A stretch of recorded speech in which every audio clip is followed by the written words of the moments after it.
Malheureusement, parfois, on est obligé de rouler sur la route parce que les trottoirs, ils sont pas toujours adaptés.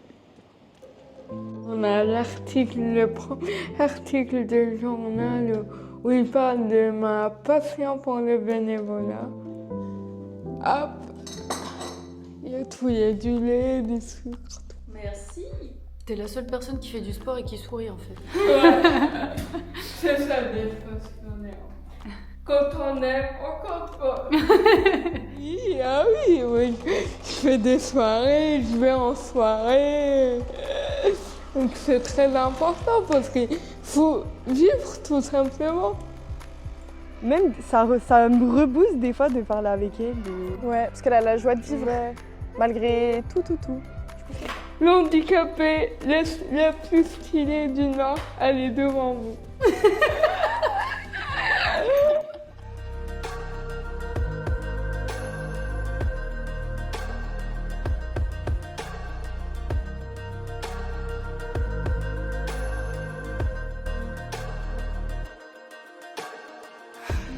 C'est qui est là de nouveau. Ça va. On refait. Ça va, ma petite puce.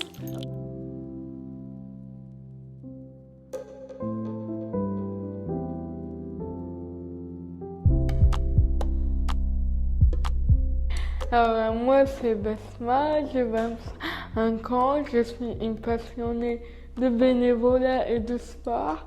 En fait, je suis atteinte d'une paralysie cérébrale. Et à côté de ça, j'ai un diabète type 1, une neuropathie diabétique, une alopécie. Voilà, en fait, moi, je représente le handicap visible et invisible. Parce que oui, on peut avoir les deux en même temps. Et moi, c'est mon cas. Du coup, t'as pas toujours vécu en France, donc t'es arrivée en plus, parce que là on te voit, tu fais plein de choses, t'es un petit peu partout, tu parles super bien français, mais ça n'a pas toujours été le cas. T'es arrivée en France, t'avais déjà ton handicap, puisque c'est un handicap de naissance. T'es arrivée il y a combien de temps Je suis arrivée en France il y a 10 ans. Je suis arrivée en 2004 et je parlais pas mon français. Et maintenant, ouais, je parle français, je suis hyper investie et tout, parce que c'est aussi pour moi, en tout cas, une forme de reconnaissance aussi en fait, d'aider, comment moi aider quand je suis arrivée en France et tout, un peu ce système-là rendra l'appareil. Puis pour moi, c'est hyper intéressant en fait, de faire du bénévolat, parce qu'on fait plein de rencontres, on participe à des événements incroyables. C'est des moments qui sont hyper riches, hyper émouvants à la fois, puis c'est trop bien. Alors là, c'est un peu l'espace souvenir. On a le premier article du journal où il parle de ma passion pour le bénévolat. Du coup, là, on a la photo qui a été prise pendant les JO. En fait, c'était le dernier jour des JO. On a pris cette photo avec l'affiche. Donc ça, c'est le bénévolat. Ouais. De cet été. C'est ça. C'est une fierté, en fait. De dire, ouais, j'ai fait ça, et puis c'est important, en fait, de garder ces souvenirs-là pour toujours se rappeler, ouais, j'ai fait ça, et puis, en fait, je continue à avancer. Et c'est ça qui est beau à voir, c'est que, ouais, j'ai fait, mais en fait, je m'arrête pas là. Je cherche toujours à continuer, à pouvoir aller plus loin, plus haut, et à passer le message. Partout. Le handicap, c'est pas un frein, c'est une force. T'as pas toujours été, parce que là, c'est vrai qu'on avait envie de mettre un petit peu toutes les deux en avant toute ton autonomie, parce que du coup, tu as suivi on va dire une petite formation pour t'aider à l'autonomie, pas la retrouver puisque tu n'as jamais eu vraiment d'autonomie. Tu m'expliquais, c'est un handicap de naissance, c'est pas un handicap qui est arrivé en cours de route. Et tu as suivi une petite formation, mais avant de suivre cette formation, c'était quoi un peu ton quotidien? Tu avais besoin d'aide pour tout? Enfin, comment ça se passait en fait tes journées? Avant cette formation, je dirais que j'étais hyper timide, j'osais pas en fait, et du coup j'avais toujours besoin de quelqu'un parce que j'étais pas autonome en fait. Donc cette formation, elle a été très très utile.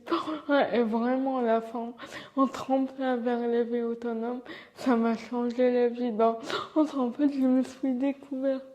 En fait, je savais pas de quoi j'étais capable et tout, et cette formation à l'autonomie, pardon, déjà, premièrement, ça m'a aidé à développer cette autonomie, mais en fait, loin de là, à prendre confiance en moi, à oser dans ma vie et tout, et c'est hyper intéressant parce que, avant, j'étais pas du tout comme ça. Hyper timide, j'osais pas et tout, toujours vouloir rester à l'écart, pas montrer, parce qu'en fait, je savais pas que j'étais capable. Donc, et puis la formation, ouais, je me suis découvert, j'ai découvert en fait que, ouais, en fait, je suis capable de plein de choses. Il suffisait juste de me faire confiance, en fait. Du coup, tu fais ta petite séance de sport tous les matins. Ouais, plus haut de corps, en fait. Et comme ça, en fait, ça me permet d'avoir de la force dans les bras pour mes transferts. Ça, c'est hyper important parce que si j'ai pas de force, j'arrive pas à faire les transferts. Transfert fauteuil canapé, fauteuil toilette, pour la chaise de douche, etc. Donc toi, t'es un mindset de sportive en plus, donc toi, tu lâches rien, quoi. Oui, Comme non, un sportif non. de haut niveau, quoi. Tu C'est fonces, quoi. Toujours, jamais lâcher en fait. Montrer que les personnes en situation de handicap, c'est pas des personnes incapables, c'est juste des personnes capables autrement. Qu'est-ce que tu apprends, par exemple, quand tu es en formation? Tu apprends à te débrouiller seul pour tes transports, tu apprends, je crois, à gérer financièrement, tout ce qui peut être les aides, les machins. C'était quoi un petit peu tout ce que tu as appris C'est ça, en fait, la formation tremplin de vie autonome, c'est une formation qui est complète parce qu'en fait, on apprend tout. On apprend à faire ses cours, à gérer son budget, à gérer sa santé aussi, à gérer les déplacements. En fait, on apprend tout, à comment organiser son logement. De toute façon, quand on est en fauteuil roulant, on sait que, il faut pas mettre trop de meubles et en fait il faut pas qu'on se mette des freins nous-mêmes. En fait du coup comment réorganiser son logement pour qu'il soit le plus adapté possible. Du coup là on est dans ma salle de bain. En fait ce qui me permet de faire mes transferts en toute sécurité, c'est aussi les barres d'appui en fait. Les barres d'appui au niveau des toilettes et j'en ai une au niveau de la douche. Si j'ai pas d'appui, j'arrive pas à faire mes transferts. Et là, en fait, tout ce qui est meuble et tout, c'est à ma hauteur. Comme ça me permet d'aller prendre les produits, d'aller prendre ma perruque. Parce que ouais, j'ai perdu le suite à une alopécie, donc j'ai pas de perruque. Puis avoir une pour chaque jour, quoi. Là, ça va. Je suis juste à 2 perruques. Peut-être qu'il y en a plus au fur et à mesure du temps, mais là, 2, c'est très bien. Et du coup, le lavabo, tout ça, c'est pareil, ça doit être adapté. Il faut Pareil. faut pas de meubles en fait en dessous. Ouais, c'est ça en fait. Parce que s'il y a des meubles en dessous, il faut toujours que ça soit vide. Parce que s'il y a un meuble ou quoi, je peux pas passer avec mon fauteuil. Et là, je passe très très bien en fait, avec mon fauteuil. Et j'arrive à aider à mes produits. Je suis trop coquette, mais c'est hyper important en fait de prendre soin de soi. Je te laisse te changer, Oui, te mettre en bombe. ouais, À tout à l'heure. à tout à l'heure. Tada. Et voilà, Je suis prête. en bombe. Ouais, toujours. Le style, c'est hyper important. En fait, moi, j'ai fait en sorte, en fait, que tout soit à ma hauteur, en fait, pour que je puisse faire mon café, réchauffer mes petits plats et pouvoir, en fait, être autonome là-dessus, quoi. Du coup, là, on est dans ma chambre.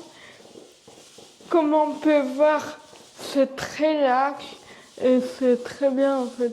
Parce que ça me permet de circuler tranquillement en fait avec mon fauteuil. Ouais, t'as bien de la mobilité, Ouais, c'est pas pour te c'est tourner. ça. Puis après en fait pour les meubles etc. pareil. En fait j'ai fait en sorte que ça soit pas gênant pour moi pour pouvoir circuler dans ma chambre. Et là, c'est mon espace travail, c'est là où je fais les vidéos et tout, parce que en fait, je fais beaucoup de bénévolat dans tous les domaines. Et donc, ouais, des fois, on a des réunions de préparation, etc. Donc, là, c'est mon espace de travail. Et du coup, pareil, là, en fait, c'est mon lit. Et là, en fait, on est sur un lit médicalisé parce qu'en fait, j'ai une potente qui me permet de m'aider pour mon transfert. Et en fait, quand je dois me retourner, pareil, je mets à la barrière pour pouvoir me retourner tranquillement. J'adore les vêtements. Donc, il y a de quoi faire dans les dating.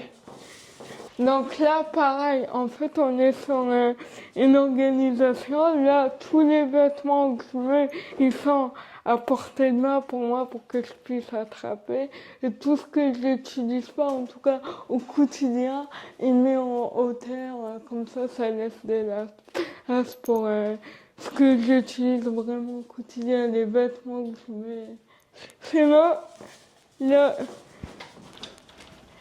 j'ai ma petite pince, le meilleur outil en fait qui me permet d'attraper que ce soit mes vêtements, même au quotidien, quand je fais tomber un truc, hop, ça permet aussi de protéger mon dos pour pas me blesser au niveau du dos parce qu'on a tendance à vouloir faire vite et être pressé, donc on peut vite se blesser en faisant mal. Et puis même des fois quand ça m'arrive d'aller faire des petites courses toute seule, et puis des fois on connaît à supermarché tout ce qu'on veut est toujours en hauteur, et donc je prends toujours ma pince parce que j'ai de la chance, elle est pliable, et donc je l'ai mis dans mon sac. Et voilà. Moi, je dis toujours, en fait, l'autonomie, c'est pas de tout savoir faire seul parce que, heureusement que j'ai mes auxiliaires de vie qui sont là pour m'aider, d'ailleurs, je les remercie. Ils me supportent au quotidien. Je sais que c'est pas facile de me supporter au quotidien. Et donc, merci à eux, mais être autonome, c'est aussi, en fait, savoir demander de l'aide. Moi, je sais pas réparer mon fauteuil électrique. Par contre, je sais très bien appeler mon fournisseur pour que lui, il vienne réparer. Et c'est ça, en fait, être autonome. Parce que dans la vie, on ne sait pas tout faire seul. Parce que sinon, on serait seul au monde et il n'y aurait personne, en fait. Et voilà, savoir demander de l'aide, c'est aussi être autonome, en fait. C'est aussi oser dire, ouais, là, en fait, je sais pas. Je sais pas faire, là, je sais pertinemment que j'ai besoin d'aide, et tout est ok, en fait. C'est pas une honte, en fait, de demander de l'aide. Et ça, c'est hyper important de le rappeler parce qu'il y a énormément de personnes qui n'osent pas demander. Et du coup, ils galèrent alors qu'ils peuvent très bien demander. Et puis, c'est pas grave, en fait. On apprend et à oser aussi. À confiance, on aussi rechercher un logement, les droits qu'on a aussi, ça, ces droits, c'est quelque chose qui est très très important parce que si on ne sait pas nos droits, on peut pas aller les défendre, on peut pas aller les réclamer. Donc vraiment, j'adore, hein. J'ai adoré la faire et franchement, j'ai vécu des moments très forts, très émouvants aussi. Je me rappelle quand j'ai su que ça y est, j'avais mon logement, j'étais en pleurs parce que pour moi, ça y est, en fait, c'est de la réussite, quoi. C'était un rêve en plus d'avoir ton logement, toi. C'était un rêve. Et puis, pour tout dire, en fait, moi, quand j'ai fait, je me rappelle très bien de cette journée. En fait, c'était, d'ailleurs, il s'appelle Anthony, il est gestionnaire maintenant de la ville. En fait, quand il m'a proposé cette formation, moi, je savais pas que j'allais réussir. Moi, je vais essayer. On verra bien, et puis on fait le dossier à l'époque, je me rappelle très bien que j'avais pas d'âge en fait, parce que j'étais dans une situation qui était un peu compliquée, donc j'avais rempli mon dossier, je me rappelle très bien, c'était combien d'heures d'auxiliaire vous avez par mois. Moi, je savais pas, parce que j'avais pas d'auxiliaire de vie à l'époque, et donc c'était vraiment un apprentissage complet, parce que je savoir, comment je gère mon auxiliaire de vie. Et c'est important aussi de dire que les auxiliaires de vie, ils sont là pour faire ce qu'on peut pas faire, pas pour faire à notre place. Et c'est là la différence en fait. Savoir dire, ben là j'ai besoin d'aide, mais là par contre non, j'ai pas besoin, je peux le faire tout seul. Afin de maintenir cette autonomie le plus possible. Tu as rencontré du coup Antoine, qui est du coup le gestionnaire de la structure, qui lui il voit plein de force en toi. C'est un petit peu, je pense, tu sais, ça fait un peu, tu es un peu le modèle de réussite de la formation. Du coup, je suis Antoine Roger, je suis responsable de la résidence-service à Arles pour le centre Hélène Bourelle. La résidence-service accueille des personnes en situation de handicap moteur. On les accompagne au quotidien, donc toute l'année, dans leurs projets de vie, leurs projets d'accompagnement personnalisé.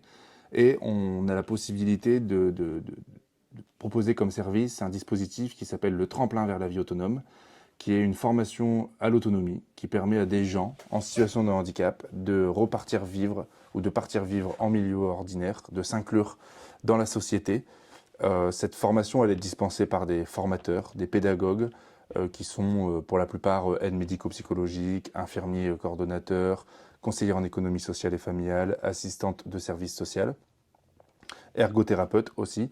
Et dans ce dispositif, on les forme à gagner en autonomie, en autodétermination, à contrôler sa vie et à faire en sorte de partir vivre en sécurité dans son propre logement, en plein cœur de la ville de son choix. Alors Besma, elle est arrivée il y a quelques années avec un parcours assez atypique, assez exclu, j'ai envie de dire, de la société, qui a toujours eu envie de s'inclure à fond au sein de la société, de faire valoir ses droits. Et du coup, elle est arrivée il y a quelques années, j'ai plus la date en tête, avec ce projet toujours de vouloir se battre déjà contre sa pathologie, de se battre contre la société et le fait que les personnes en situation de handicap ne sont pas toujours incluses comme ils devraient l'être. Et donc sa progression, elle a été quand même extrêmement importante pour elle comme pour nous, puisqu'elle a été moteur dans cette formation. Et avec le tremplin vers la vie autonome, elle a su appréhender tout ça. Ça lui a permis de prendre des décisions, de faire valoir ses droits, mais aussi de se positionner en tant qu'individu dans la société. Et enfin voilà, la progression de Besma, c'est de jeune adulte, jeune femme, elle est vraiment passée à femme, enfin voilà, comme tout le monde, au cœur de la société, et à faire valoir ses droits. Et maintenant, Besma, elle vole de ses propres ailes. Et le handicap n'est plus visible chez Besma. Enfin, elle fait en sorte de passer outre ce handicap et elle fait plein de choses qui sont enfin, vraiment formidables. Donc c'est ça aussi le tremplin, c'est pas que du formel dans le budget, ça va être aussi plein de rencontres, prendre la parole devant les personnes, prendre la parole devant la caméra, dans le cadre de sensibilisation. Et Besma, ça l'a réussi d'une main de maître. Hein. Mais je trouve ça génial parce qu'elle est allée au JO en 2024, enfin toute seule quoi. Elle a géré, elle a trouvé un logement, elle est partie faire son... Enfin, voilà, pris son baluchon puis elle est partie. Et on l'a pas vue pendant plusieurs semaines, mais elle a géré ça. Et après on la trouve en photo avec tous les athlètes. Mais je trouve ça génial. Elle a une force pour fédérer qui est exceptionnelle. Tu as rencontré d'autres personnes, il y avait qui par exemple comme personne? Oui, en fait, du coup, pour la petite histoire, l'équipe de la résidence service à Arles, en fait, ils me connaissent bien avant le tremplin vers les vies autonomes. En fait, avant d'être stagiaire de cette formation, avant j'étais résidente secondaire de cette résidence service. Donc je pense que l'équipe, c'est aussi la connaissance. Ils m'ont vu dans les moments les plus durs ils m'ont vu dans les moments de joie, ils m'ont accompagné. Je pense aussi à Amandine qui m'a accompagnée, que du coup elle est formatrice et qui elle gère en fait tout ce qui est recherche de logement, la gestion budgétaire, etc. Et en fait, du coup, elle m'a accompagnée en fait dans ma recherche de logement, en fait dans la gestion des déceptions, parce que ça n'a pas été facile en fait de trouver ce logement-là. Avant, j'ai eu plein de déceptions. C'est vrai que c'est dur en fait quand on se prend des claques, qu'on dit en fait déjà je sais qu'une personne valide elle galère à trouver un logement, mais alors moi, une personne en situation de handicap, en plus je me déplace en extérieur en fauteuil électrique,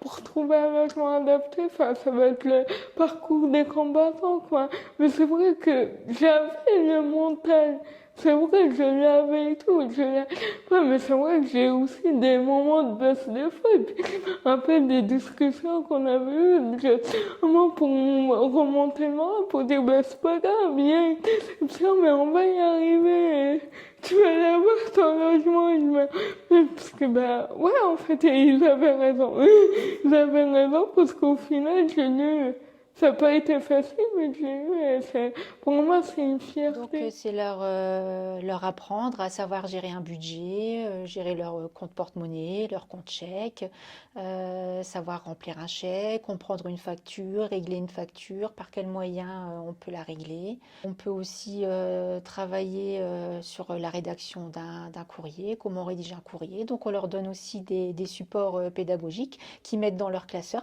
Tu connais très bien Besma, tu Voilà. l'as aidé Donc, dans son évolution. voilà, j'ai aidé Besma dans son évolution. Donc, dans le tremplin, je gère aussi le module habitat. Donc, avec Besma, on a réalisé des démarches dans le cadre de ses recherches de logement. On a fait toutes les agences immobilières du Douaisis avec tous les bugs qu'on a pu avoir, où elle n'a pas pu rentrer parce qu'il y avait une marche. Des fois, ils avaient des rampes, d'autres pas. Donc, on a fait tout le tour de Douai et on s'est retrouvé avec une seule visite. Et la visite qu'on avait pu nous proposer, c'était déjà un logement qui n'était pas adapté. C'était vécu comme un échec. Et donc, à force de persévérance, de regarder Le Bon Coin, se loger, Besma elle y allait tous les jours, et elle a déposé un dossier pour la résidence sur Armentières. On est allés ensemble visiter le logement alors qu'ils étaient encore en travaux. On a organisé le déménagement ensemble, fait appel à des déménageurs, fait des devis. Elle a eu le temps de se préparer pour son déménagement. Elle a acheté ses meubles, elle avait acheté sa télé. En fait, avant de prendre ce logement, tu as checké du coup avec... Ouais. C'était avec Amandine. Ouais, Tu as regardé que c'est ça. tout autour te permettait C'est ça. de tout faire en fait. En fait, avant de déménager, on est venu avant faire une petite visite de la ville, voir ce qu'il y a et puis ce qui est vraiment accessible en fait. Donc ouais, en fait, quand on a une personne en situation de handicap, on est toujours obligé de tout penser. Tout Et penser, anticiper, c'est ça. tout. Puis ouais, quand on déménage et quand on est en situation de handicap, il faut bien regarder autour ce qu'il y a, si c'est bien accessible ou pas. Et puis des fois, moi ça m'est arrivé par exemple d'appeler pour réserver des places pour un restaurant ou quoi, et qu'au téléphone, ils disent ouais c'est bien accessible, arrivé sur le lieu, non en fait, Ça l'était plus. non.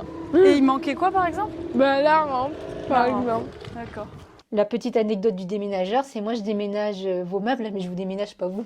C'est le déménageur Voilà. qui a dit ça.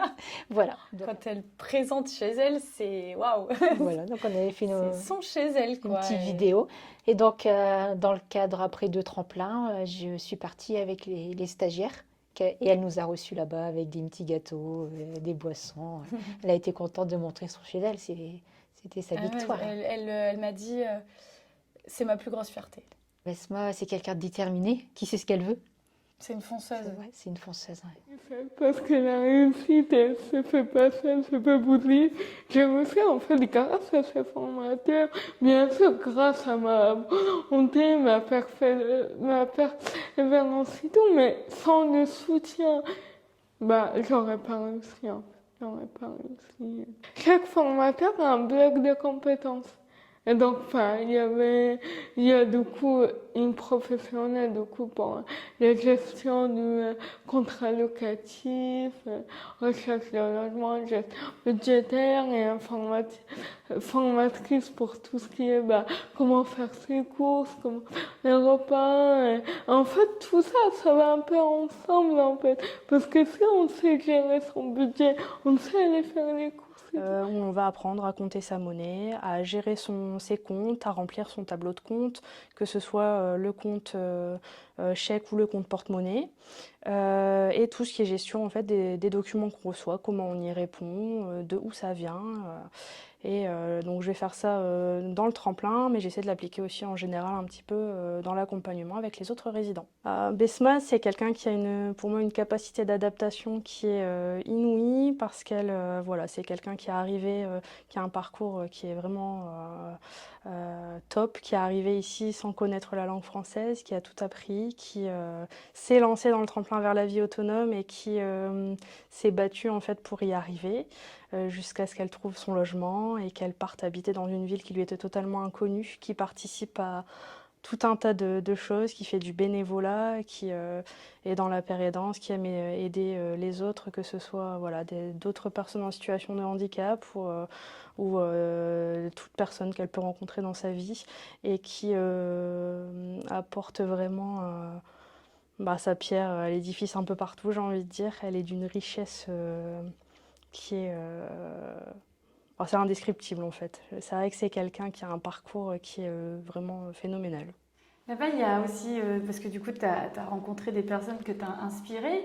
Il y a Lilou qui parle souvent de toi en disant « Waouh, ça me fait rêver » parce que du coup, Besma, c'est sa vie. Maintenant, elle fait ça, elle fait ça, elle fait ça. Il y a aussi Alice qui, elle, pareil, arrive sur la fin et elle est à deux doigts d'avoir trouvé un logement, de pouvoir prendre son envol comme toi. Du coup, tu as inspiré pas mal de gens autour de toi et tu as gardé du coup des contacts. C'est ça en fait, et c'est ça pour moi c'est une fierté, je suis ravie d'avoir pu aider et d'aider toujours parce qu'il faut savoir que je suis en contact avec les stagiaires en fait pour savoir comment ils vont, comment ça se passe, est-ce qu'ils ont des questions et tout, et savoir en fait que voilà, ça les a aidés, ça a un peu boosté le fait de voir en fait, parce que c'est vrai, en fait, je crois que c'est le fait de m'avoir connu résidence lambda et puis hop, stagiaire et je prends mon envol, c'est ça. En fait, ici, au final, c'est possible en fait. Et c'est ça qui est beau et moi, voilà. Je soutiens totalement les stagiaires et je serai là s'ils ont besoin de moi et puis avec grand plaisir, vraiment c'est une fierté pour moi. C'est toujours un moment très fort quand je les revois, quand je vois leur évolution et tout, c'est vraiment génial. Besma qui m'a expliqué tout. Bon, je lui ai dit que j'avais des craintes, elle m'a rassurée, elle m'a dit il n'y a pas besoin de crainte. Elle m'a dit que si j'avais des craintes, les bureaux ils étaient là, mais on s'écrit sur le téléphone et puis voilà. Elle est fort courageuse quoi. Enfin que bon, après au début c'était dur pour elle. Elle a bien évalué et puis là elle fait plein de trucs parce que comme je suis sur Facebook. Je vois qu'elle fait beaucoup de trucs sur l'extérieur, on la vite. Ça me donne envie, ouais. Et je leur dis, continuez, vous allez y arriver. Quoi qu'il arrive, lâchez pas. Ça va aller, ça va le faire. D'ailleurs, tu le partages pas mal sur les réseaux. Oui. Enfin, t'aimes bien partager sur les réseaux un petit peu tout ce que tu fais. Donc, voilà, tu fais pas mal de bénévolat. Tu as participé en tant que bénévole au JO, tu vas dans les centres sociaux, et tu aimes bien partager tout ton univers sur les réseaux pour montrer que c'est possible et te donner de la force et être un peu un moteur pour les autres, quoi. C'est ça en fait, ma présence sur les réseaux, ça a juste pour but en fait de changer le regard, d'un peu casser ces clichés là quand on dit la pauvre handicapée, elle doit s'ennuyer dans la vie et tout. Non, en fait, on est une vie comme tout le monde. C'est juste, on a des adaptations et puis on fait autrement. On peut avoir une vie comme tout le monde, en fait. Et attention, ma présence sur les réseaux sociaux, elle n'est pas pour vous dire, c'est génial d'être en situation de handicap, loin de là. C'est pas génial, il y a des hauts, des bas, mais en fait, comme tout le monde, handicap ou pas, on a tous des moments plus faciles, plus durs, voilà, mais... Enfin, en fait, pas voir, en tout cas, ne jamais voir ce handicap, cette différence comme un frein, en fait, non. En faire une force, alors c'est aussi, il faut du temps, hein. bien entendu, mais c'est possible. Et puis montrer que, ouais, on peut faire plein de choses. On est une personne en situation de handicap et on trouve des adaptations. Et voilà, montrer qu'on est là aussi. Avant que je sois une personne en situation de handicap, je suis aussi une femme. Avant, on est là et là-dessus, il ne faut pas oublier en fait qu'avant tout, on n'est pas uniquement des personnes en situation de handicap, des pauvres personnes malades. Non, avant tout, on est des personnes avec un cœur, qu'on ressent les choses et tout. Donc ça, il ne faut pas l'oublier. C'est hyper important. Donc, ouais, plus pour changer les regards. Et puis, pareil, dans le bénévolat et tout, en fait, je vais un peu partout aussi pour changer le regard. En fait, je suis très investie, bien entendu, dans des associations en lien avec les handicap et tout, pour aller un peu défendre aussi les droits des personnes en situation de handicap. Mais j'aime aussi être bénévole aussi dans des associations qui n'ont rien à voir avec le handicap. Je reste beaucoup dans le social parce que c'est quelque chose qui m'anime. Je suis bénévole dans une association où je fais des maraudes. Mais rien à voir, vraiment rien à voir avec le handicap. Et puis aussi pour dire, bah ouais, en fait, je suis en situation de handicap, mais je suis là en fait. Et je vais vous montrer de tout ce qu'on est capable de faire et qu'on peut aller au-delà de ça. En fait. Le soleil, c'est trop de bien. Ah ouais. Franchement, c'est... On arrive au quartier. Au Tchékar. Au quartier, c'est là.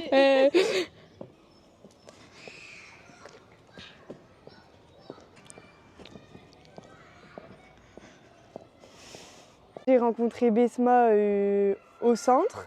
Elle vient des fois participer aux activités, faire un petit peu de bénévolat. Elle aide les enfants à faire leurs devoirs. T'avais fait un petit peu de l'arabe avec Sarah même la dernière fois.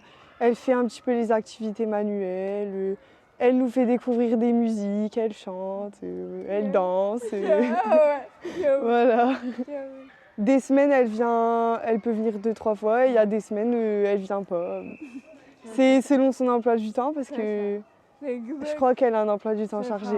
Que le fait de me voir, ça t'a changé ton regard sur le handicap? Bah moi, j'ai découvert quelqu'un de vraiment autonome et ça m'a donné une autre vision des choses et même de l'handicap parce que je trouve que c'est vraiment une personne qui fait son maximum et je la suis aussi sur Instagram où elle montre son quotidien. Joie de vivre, c'est pas un mot, mais je trouve que ça lui correspond bien. Avec les enfants, on les avait tous réunis et on avait parlé du handicap, ils avaient posé leurs questions, ils avaient appris plein de choses. Et en plus, après, elle est venue au marché de Noël avec nous, du coup, parce que les enfants, ils étaient tout le temps avec elle. Et voilà, c'était bien. Ça permet aux enfants d'ouvrir leur esprit sur le handicap, parce que c'est rare. Enfin, c'est rare. C'est pas rare, mais pour les enfants, ils sont pas habitués à être en contact avec le handicap réellement. Et le fait que Besma, elle en parle, et en plus, elle en parle avec beaucoup de facilité, etc. Elle sait bien expliquer, bah, ça permet de sensibiliser les enfants, quoi. Même, ça me rebooste des fois de parler avec elle. Ouais, parce qu'elle a la joie de vivre, malgré tout. Du coup, c'est bien. Elle fait du sport tous les jours. Et puis même les enfants qui voient qu'elle a pu faire plein de choses, enfin les JO, etc., elle a fait plein de trucs, bah, eux, ça les impressionne. Et leur montrer que faut pas forcément... j'arrive pas à trouver mes mots. S'apitoyer sur son sort. Exact. Non, mais que même le handicap n'empêche pas de pouvoir faire énormément de choses qui eux-mêmes les impressionnent et eux-mêmes voudraient le faire, quoi.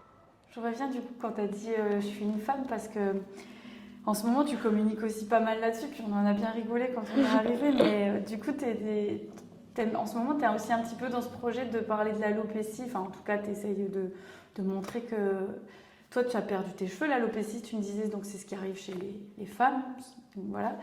Et c'est encore mal vu, une femme qui n'a pas de cheveux, forcément elle a un cancer, elle va bientôt mourir. Tu me disais, parfois tu entends la réflexion des gens. Alors aujourd'hui, tu as voulu mettre une perruque avec ton petit costume rose, mais tu en as deux d'ailleurs de perruques. Ouais. Mais parfois t'aimes aussi, comme tu disais, il fait chaud, t'aimes être bah voilà quoi, montrer que sans perruque c'est ok. Et c'est quoi un petit peu ton regard par rapport à ça que tu voulais un petit peu mettre en avant?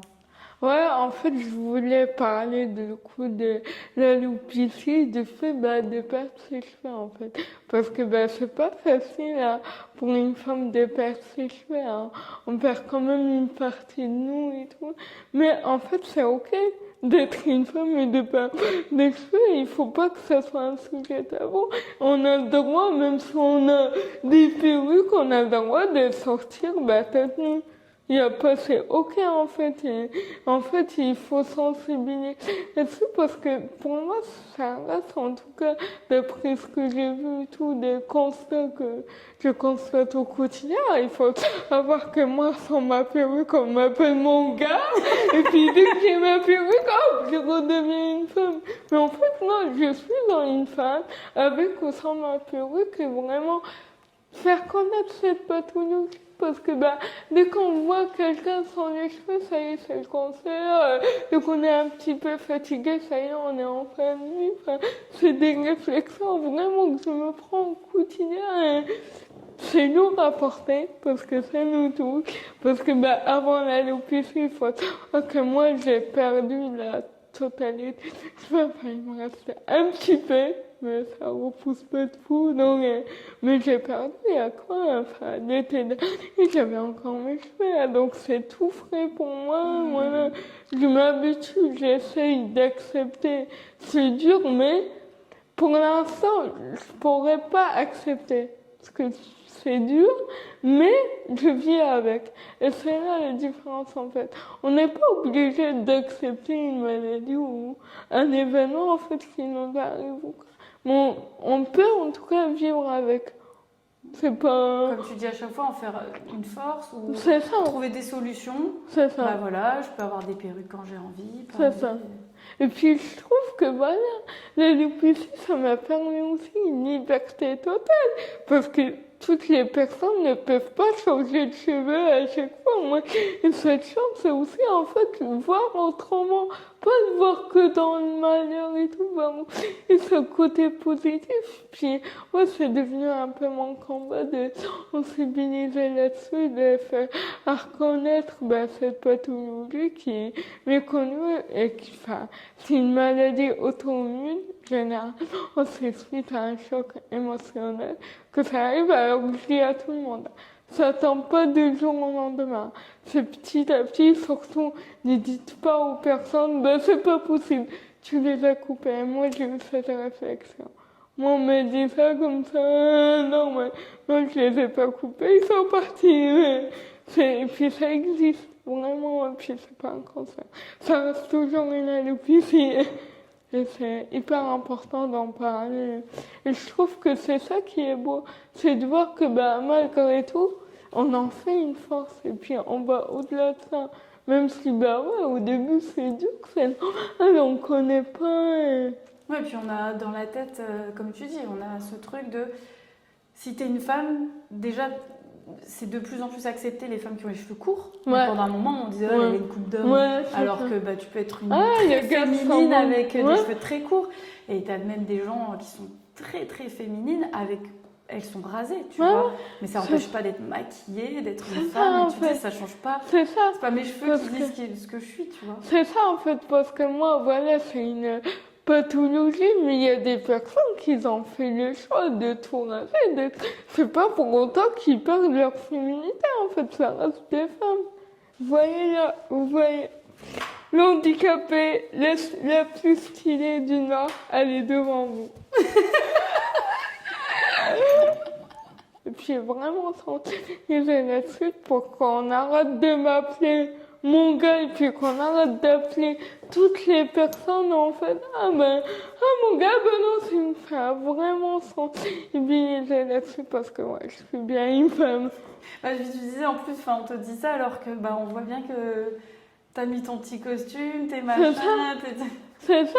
Puis je suis une personne en fait, il faut savoir que je prends très soin de moi. En fait, je prends 3 heures à choisir mes vêtements la veille pour changer le lendemain parce que j'ai changé la vie. Donc j'ai envie en fait de m'appelle femme, quoi, parce que je suis. Et puis c'est pas mes cheveux qui vont décider si je suis une femme ou un homme, en fait. Faut arrêter, en fait, d'accorder les deux, de dire, ok, c'est une femme parce qu'elle a les cheveux, donc si elle a pas de cheveux, c'est un homme. Non, la féminité, ça part pas que des cheveux, en fait. Heureusement d'ailleurs. Ouais, heureusement. Si tu devais de rajouter une petite phrase ou un petit conseil, que ce soit pour les gens en situation de handicap ou non, ce serait plutôt quoi? Qu'est-ce que tu as envie de véhiculer, toi, tu vois? En dehors de la joie de vivre, de la force, du sourire, et ce serait quoi, en fait? De dire, quoi qu'il vous arrive dans la vie, lâchez pas. Parce que, après la pluie, vient le soleil, puis ça va aller. Peut-être qu'il y a des choses où ça va prendre plus de temps, mais quoi qu'il arrive, ça va aller. Remercier toutes les personnes qui m'ont accompagnée, les personnes qui m'accompagnent toujours derrière, et puis parce que c'est grâce à eux que je suis là où j'en suis aujourd'hui. Un grand, grand merci à vous.